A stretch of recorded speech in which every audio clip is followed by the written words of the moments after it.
Setelah mewacanakan amnesti bagi koruptor, kini muncul gagasan dari Menteri Hukum Supratman Andi Aktas tentang denda damai. Apakah denda damai bisa diterapkan untuk kasus tindak pidana korupsi? Apa implikasinya jika ini diterapkan? Kita bahas bersama anggota Komisi 3 DPR RI dari fraksi Partai Kebangkitan Bangsa Hasbiallah Ilyas dan pegiat anti korupsi dari Pukat UGM Zainur Rahman. Selamat malam Bapak-Bapak. Malam. Selamat malam. Ya, Malam. saya ke Pak Hasbi dulu nih. Pak Hasbi, denda damai ini sebenarnya apa sih? Kan kita belum awam lah ya, belum paham betul dengan denda damai ini. Bisa nggak diterapkan untuk tindak pidana korupsi? Katanya konon ngambil dari Undang-Undang Kejaksaan. Apa betul? Terima kasih Mas. Ya. Selamat sore semua. Nah menurut saya apa yang diungkapkan oleh Pak Prabowo ini, Presiden kita, adalah bentuk keprihatinan bahwa korupsi di Indonesia ini sudah benar-benar menjadi kejahatan yang sangat luar biasa. Ya, extraordinary crime. Saya meyakini bahwa bukan berarti dari ungkapan Pak Prabowo itu bahwa diampuni, setelah diampuni tidak ada proses hukum. Ya, tidak mungkin seperti itu. Saya meyakini bahwa ini ungkapan dari keprihatinan seorang presiden, yaitu Pak Prabowo. Nah, dalam artian bagaimana korupsi ini karena bentuk keprihatinan. Kalau kita lihat menurut undang-undang tahun 2020 memang ini menyalahi undang-undang. Tapi saya meyakini ini proses, pasti akan ada proses. Tidak mungkin seorang presiden kan tidak mungkin berbicara secara detail. Seorang menteri gitu. Tapi kalau bicara soal denda damai yang katanya dari Undang-Undang Kejaksaan, tadi juga dari Kejaksaan Agung mengatakan bahwa kewenangan Undang-Undang Kejaksaan ini tidak pada ranah kerugian negara, tapi tindak pidana perekonomian. Nah, ini sudah dikaji betul belum dengan DPR, pemerintah ini, dari Menteri Hukum? Memang belum dikaji soal ini oleh DPR. Yang saya tahu, pengetahuan saya ini soal kepabeanan, soal ya itu dia.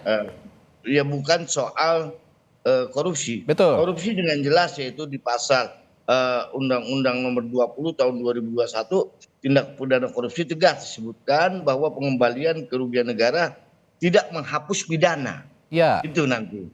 Nah, itu dia. Itu yang nanti akan kita lihat di DPR. Ini bagaimana solusinya. Apa yang disampaikan oleh Pak Prabowo, kan seperti itu. Ini berarti masih di dalam pembahasan ya, belum putus begitu ya? Masih dalam pembahasan. Kalau menurut saya, pas pembahasan ini keprihatinan dari kolbu yang paling dalam dari Pak Prabowo, bagaimana uang negara ini kembali. Makanya dari awal saya selalu mengatakan di rapat komisi, setiap rapat komisi dengan KPK, dengan Kapolri, lalu saya pencegahan ini harus diutamakan. Pencegahan harus diutamakan, harus menjadi primadona untuk penanganan korupsi.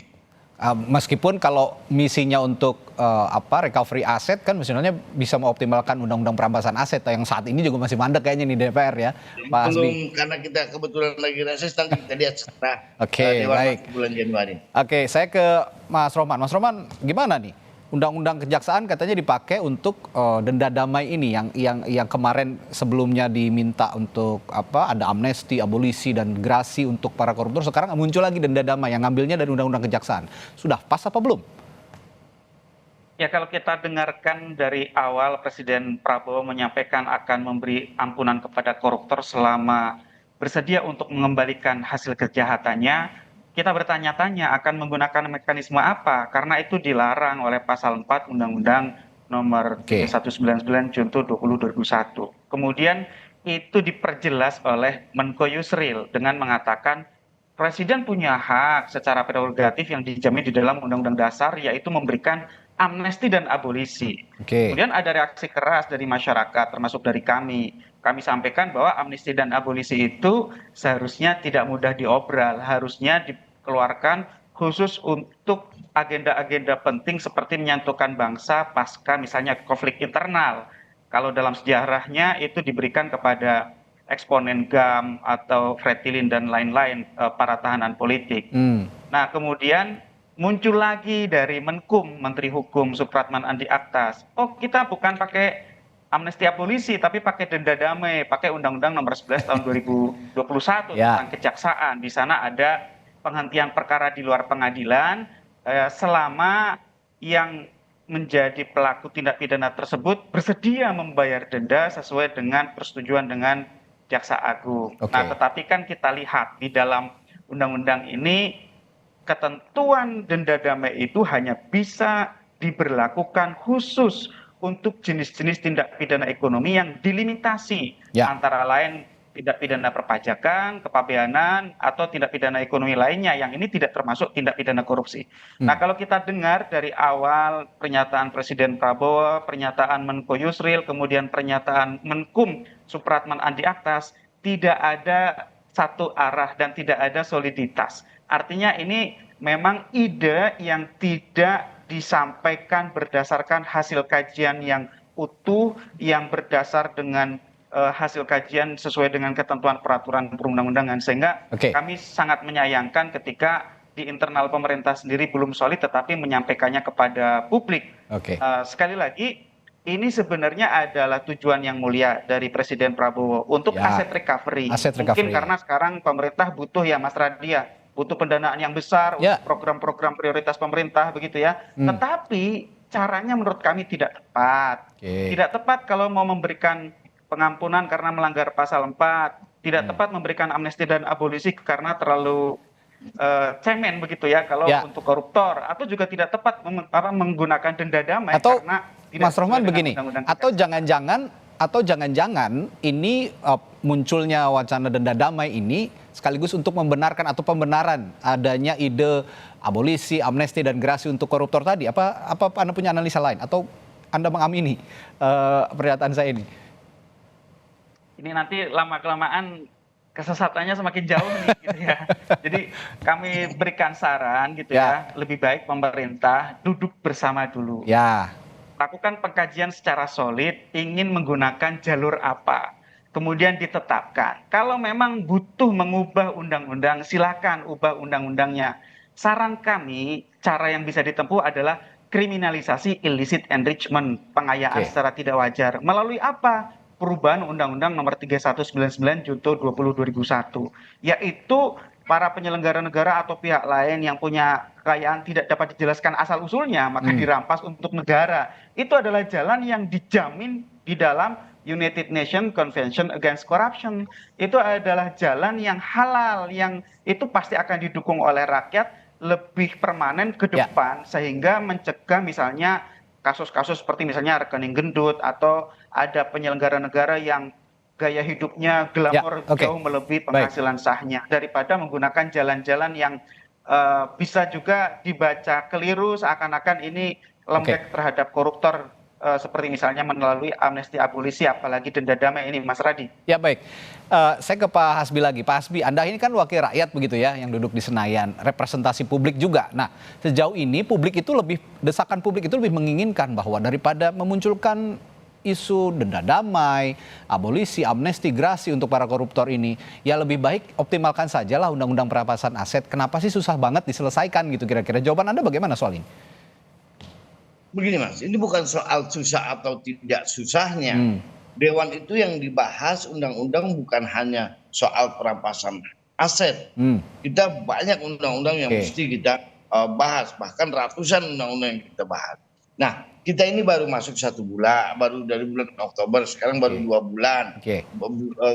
Awal saya masuk pembahasan baru sampai kemarin di DKJ. Saya yakin, aku yakin, insya Allah itu Dewan akan membahas tentang perampasan aset ini. Jadi saya yakin apa yang dimaksud oleh Pak Prabowo itu juga niatan arahnya baik, ke sana. niatan baik supaya bagaimana uang negara ini dikembalikan kepada masyarakat, supaya masyarakat bisa pakai, karena negara kita, ekonomi negara kita memang sangat membutuhkan hari-hari saat ini. Ya, karena harapannya ada di Anda sebagai wakil rakyat juga yang punya akses ke pemerintah. Hei pemerintah, kan bisa diberitahu begitu. Ini publik menginginkan bahwa daripada sibuk mencari mencari solusi untuk mengembalikan recovery aset ini melalui denda damai atau segala macam yang itu menurut publik ya, saya tidak bilang ini kata saya, tapi menurut publik termasuk Pak Mahfud juga sebagai mantan Menko Polhukam bilang begitu beberapa waktu yang lalu, bahwa ini sedikit mencederai misi pemberantasan korupsi lah begitu, atau mungkin agak mencederai juga ini misi pemberantasan korupsi. Jadi ya itu RUU perampasan aset lah yang harusnya dioptimalkan begitu Pak Hasbi.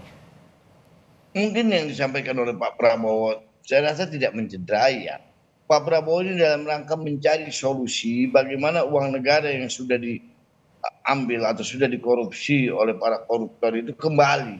Ini ingin bekerja lebih cepat. Saya rasa ini bentuk, saya ulangi lagi, ini bentuk keprihatinan dari seorang presiden. Menurut saya seperti itu. Tidak ada yang luar biasa. Ya, tapi sekarang memang mungkin belum bisa diterapkan begitu. Tapi kan dalam dalam track recordnya sebenarnya DPR sebagai penyusun undang-undang juga jago lah ya untuk ngutak-ngutik aturan sebenarnya ya. Kalau memang bisa diselipkan aturan turunan soal perampasan aset, alangkah lebih baik begitu Pak Hasbi. Ya, kita lihat nanti kalau soal perampasan aset kan bukan hanya fraksi PKB, ini harus ada kesepakatan semua fraksi yang ada di DPR. Oke. Saya ke Mas Rohman juga nih, soal perampasan aset balik lagi, karena misinya kan recovery aset ya, yang sangat relevan adalah undang-undang perampasan aset. Sejauh ini ya kata tadi Pak Hasbiala tadi mengatakan bahwa sekarang ya bisa saja disisipkan begitu, tapi ya jalannya belum ada menuju ke sana dan kita masih akan cari. Sejauh ini Anda melihat pembahasan RUU perampasan aset, bagaimana perjalanannya? Ya, sebenarnya RUU perampasan aset itu hanya satu dari sekian banyak kebutuhan undang-undang yang dapat mendukung secara efektif pemberantasan korupsi.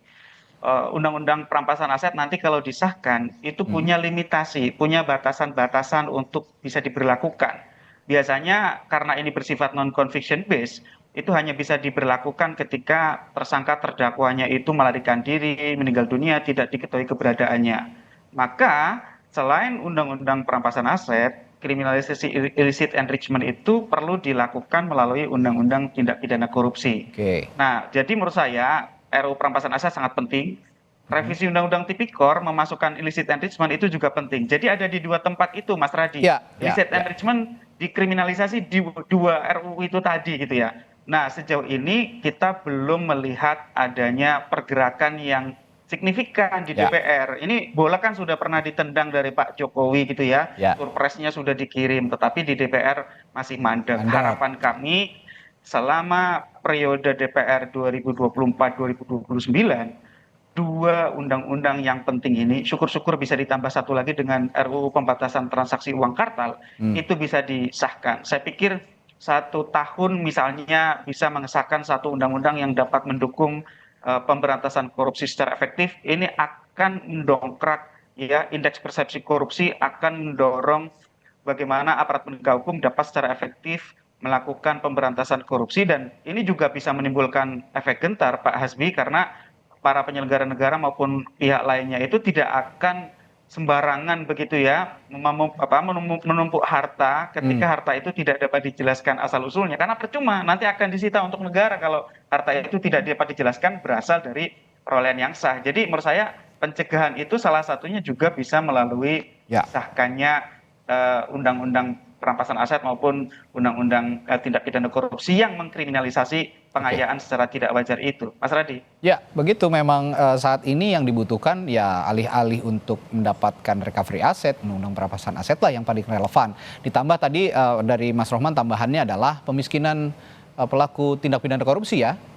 Saat ini yang perlu juga dikedepankan untuk pembahasan revisi undang-undang tindak pidana korupsi. Ya, saat ini misinya memang untuk recovery, mungkin pemerintah membutuhkan anggaran cash begitu yang cash keras begitu ya, sehingga ada pemasukan untuk pemerintah. Tapi ya itu tadi, kalau kritik Mas Rohman, melalui cara-cara yang lebih elegan ini akan lebih dihormati juga baik oleh publik maupun juga oleh pihak-pihak yang berkait begitu ya. Baik, terima kasih anggota Komisi 3 DPR Pak Hasbiala dari fraksi PKB, lalu juga Mas Zainur Rohman dari Pukat UGM telah berbagi perspektifnya malam hari ini di Sapa Indonesia Malam. Terima kasih Bapak, sehat selalu, sampai ketemu lagi.